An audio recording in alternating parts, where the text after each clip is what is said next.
नमस्कार।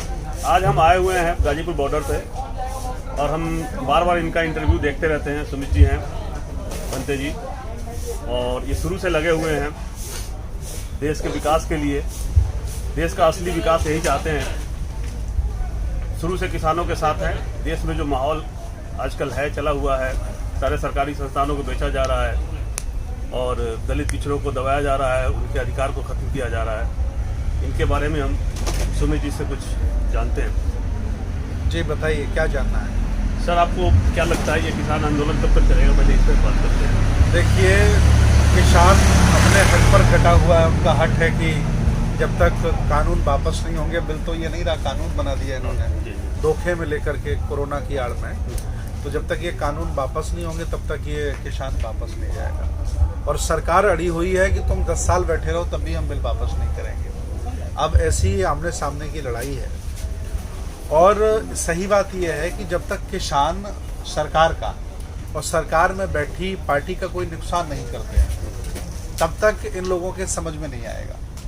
अगर इन्होंने ये विधानसभा के 5 चुनाव जीत लिए बीजेपी के लोगों ने, तो ये किसानों पर केस भी लगाएंगे, हम भी जेल जाएंगे और सब पर लाठी बजाएंगे। ये मानेंगे नहीं, क्योंकि तब इनकी बात सत्य हो जाएगी कि आंदोलन में जो बैठे हैं वो आतंकवादी हैं, खालिस्तानी हैं, किसान नहीं। अगर ये हारते हैं और किसानों का कोई योगदान होता है तब इन पर थोड़ा दबाव बनेगा, ऐसा मैं मानता हूँ। लेकिन नहीं, बंगाल से जो रिपोर्ट आ रही है, लोग ये कह रहे हैं कि हमारी संख्या 70 करोड़ परिवार, मतलब टोटल परिवार की संख्या 70 करोड़, जिसमें से वोटर करीब 60 करोड़ है। जो किसानों की बात कर रहा हूँ, तो 60 करोड़ किसान है।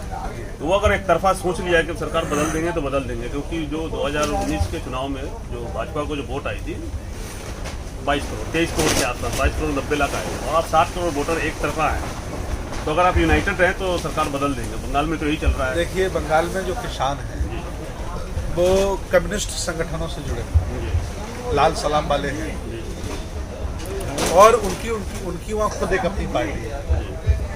तो जो किसान होंगे ज़्यादातर कम्युनिस्ट हैं, वहाँ लेनिन और मार्क्स को मानने वाले हैं, तो वो वहाँ वोट करेंगे।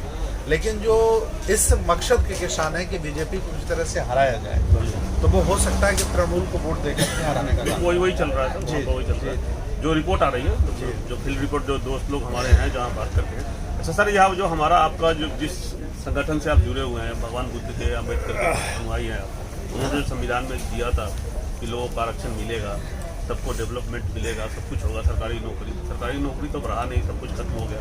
इस पर आप कुछ कहना चाहेंगे? एक्चुअली संविधान जब से लागू हुआ भारत में, तब से हक वंचित, असहाय, कमजोर, SC, OBC, माइनॉरिटी के चेहरे पे चमक आई। और जो भी हम चमक देख पा रहे हैं, चाहे वो कार की हो, मकान की हो, शिक्षा की हो, और चाहे रोजगार और धन संपत्ति की चमक हो, ये 70 साल की चमक है। और जब इनके चेहरे पे चमक आ गई, इनके पास कार आ गई, जब ये doctor, master, engineer, IAS, PCS, collector होने लगे, तो जो सामंती लोग थे, जो इन्हें अछूत मानते हैं, नीच मानते हैं, छोटी जाति का मानते हैं, उनको बहुत बुरा लगा। और उन्होंने प्लानिंग की, और उनकी प्लानिंग आज की नहीं है, 100 साल की प्लानिंग है।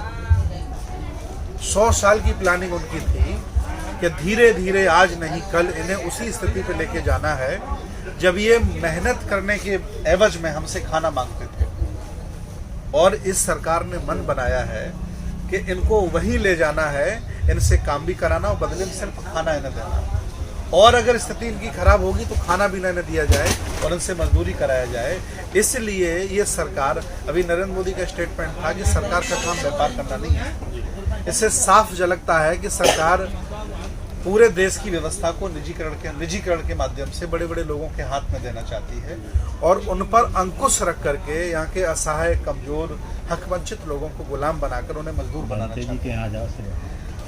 कभी भी भाजपा ने नहीं कहा कि हम आरक्षण खत्म कर देंगे। इनडायरेक्ट रूप से खत्म किया। उन्होंने बस प्लान ये किया कि सब निजीकरण कर दिया जाए, चाहे वो चिकित्सा का हो, चाहे वो रेलवे का हो, चाहे वो एयरपोर्ट का हो, चाहे और बहुत सारी व्यवस्थाओं का हो।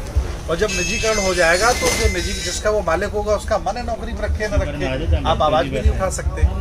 तो ये लोग पूरी प्लानिंग के साथ लगे हुए हैं। और ये जो दुर्दशा हो रही है, इस दुर्दशा में जो छात्र लोग हैं उनका भूमिका इतना ज्यादा नहीं है। इतनी भूमिका इन जाहिल और गंवारों का है जो खाना खा करके संविधान का आनंद लेकर के घरों में बैठे हैं और बुज़दिली का परिचय दे रहे हैं। ये अगर कुछ पलटेगा, संविधान अगर मिटता है, देश में अगर अन्याय होता है और प्राइवेटेशन होता है, आरक्षण खत्म होता है, तो सबसे बड़ा रोल उनका होगा जो नामर्द हैं, जिन्होंने आरक्षण का लाभ लिया है, जिन्होंने संविधान के इस वातावरण में अपने आप को चमकाने का काम किया है, और आज वो घरों में बैठे हैं, जिन्हें थोड़ी भी शर्म नहीं आ रही है कि वो समाज के लिए, देश के लिए, संविधान को बचाने के लिए रोडों पे आए और कम से कम समान विचारधारा के लोगों से मिलकर एक मुहिम तैयार करें। उनका सबसे बड़ा दोष है।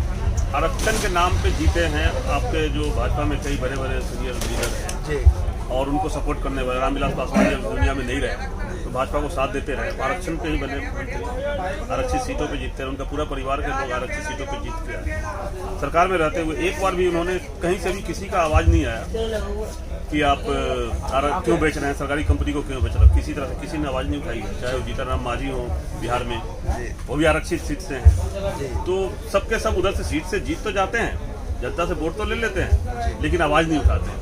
अब उस पर आप क्या कहना चाहेंगे वोटर से? देखिए, वो उसका वर्ग होता है कि वो रिजर्व कैटेगरी से बिलोंग करता है। एक्चुअली जो बाबा साहब की मांग सेपरेट इलेक्ट की उनकी मांग थी कि अलग से हमारी चुनाव प्रक्रिया हो, लेकिन चूंकि जब इनकी नहीं मानी गई तो बदले में हमें राजनीतिक आरक्षण मिला। तो राजनीतिक जो आरक्षण हमें मिला, तो उस आरक्षण से जो चुन करके आते हैं, ये वही लोग चुन के आते हैं चूंकि सबको वोट डालने का अधिकार है। अगर आरक्षण की सीट पर सिर्फ आरक्षित लोग ही वोट डालें तो अच्छे और बुरे का निर्णय हो जाए, लेकिन सब लोग जब वोट डाल देते हैं तो जो स्वाभिमानी व्यक्ति होता है, जो अपने समाज, अपनी समुदाय और अपनी संस्कृति के प्रति जागरूक व्यक्ति होता है, ये ऊपर वाले लोग जानबूझकर उसको हरा देते हैं और ऐसे व्यक्ति को जिताते हैं जो जब अपने घर से आता है तो कुर्सी भी अपनी लेके आता है, गिलास भी अपना लेके आता है। जैसे हाथरस का सांसद है, उसकी पूरे देश में बड़ी तारीफ होती है कि इकलौता सांसद है जो कुर्सी अपने घर से लेके चलता है, वो किसी की कुर्सी पर नहीं बैठता, वो अपनी चटाई साथ लेके चलता है। अर्थात इन्हें ऐसा व्यक्ति चाहिए जो उनका 100% गुलाम है, ये उसको जिता देते हैं। और जब वो व्यक्ति जीत जाता है तो हक अधिकारों की और संविधान की लड़ाई कैसे लड़ेगा?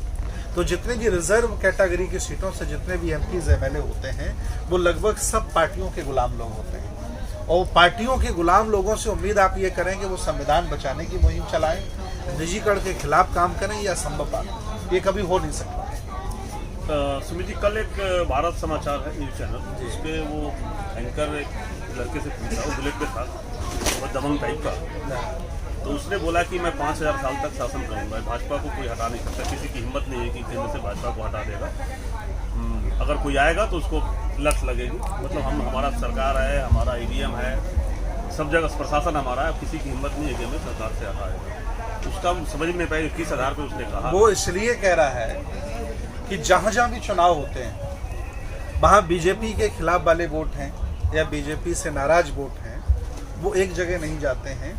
वो ये छोट भैया जो पार्टी बना के घूम रहे हैं, जो अपने आप को बहुजन समाज का बताते हैं, अम्बेडकरवादी बताते हैं, और सबकी हिफाजत करने की जो व्याख्या देते हैं, ये लोग थोड़े थोड़े वोट काट लेते हैं। भाई, मोदी विरोधी वोट अगर एक जगह पड़ेगा तभी तो मोदी हारेगा, और जब मोदी विरोधी वोट 10 जगह बट जाएगा, बिहार में वही हुआ, यूपी में वही हुआ, बंगाल में भी वही होने के चांस हैं।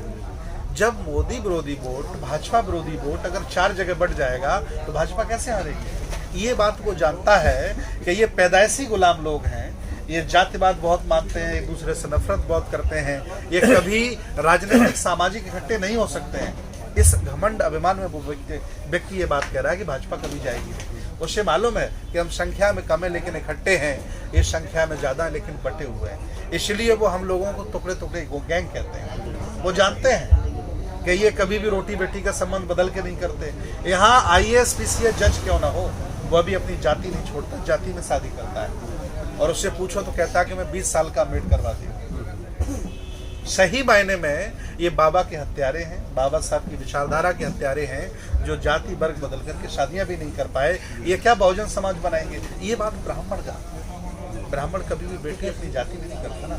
वो अगर दुबे होगा तो चौबे उसका चौबे में शादी करेगा, त्रिपाठी होगा चतुर्वेदी में शादी करेगा, लेकिन धोबी धोबी लगाया जाता है, यादव यादव लगाया जाता है, पटेल पटेल लगाया जाता है, चमार चमार लगाया जाता है। यहाँ बड़ संकर हो ही नहीं रहा है। ये समाज कहाँ बना, तो जातियां मजबूत हो रही हैं। अब जाति मजबूत करने वाला समाज कभी इनको बाहर नहीं हो सकता। सुमित जी, आप कुछ कहना चाहेंगे देश के वोटर से? देखिए, बुरा हाल है, उस बुरा हाल को तो आप समझ रहे हैं क्योंकि आपने इतना अध्ययन किया है, देखा है देश को, सब जगह घूम के सब लोगों से मिला है, तो आपको पूरा पता है। आप कुछ कहना चाहेंगे? अभी 5 राज्य में चुनाव है।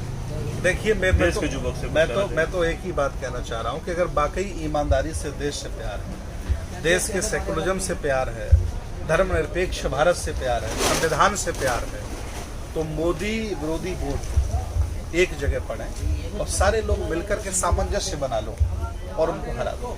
और कोई तरीका नहीं है। 18 पार्टी लेकर के तुम वोट मांगोगे, परसेंटेज तो बढ़ जाएगा तुम्हारा, मुझे मालूम है कि आपका 1-2% बढ़ जाएगा, लेकिन मोदी फिर जीत जाएगा, क्योंकि जिताने का यही लोग काम करते हैं जो अपने आप को मोदी बताते हैं।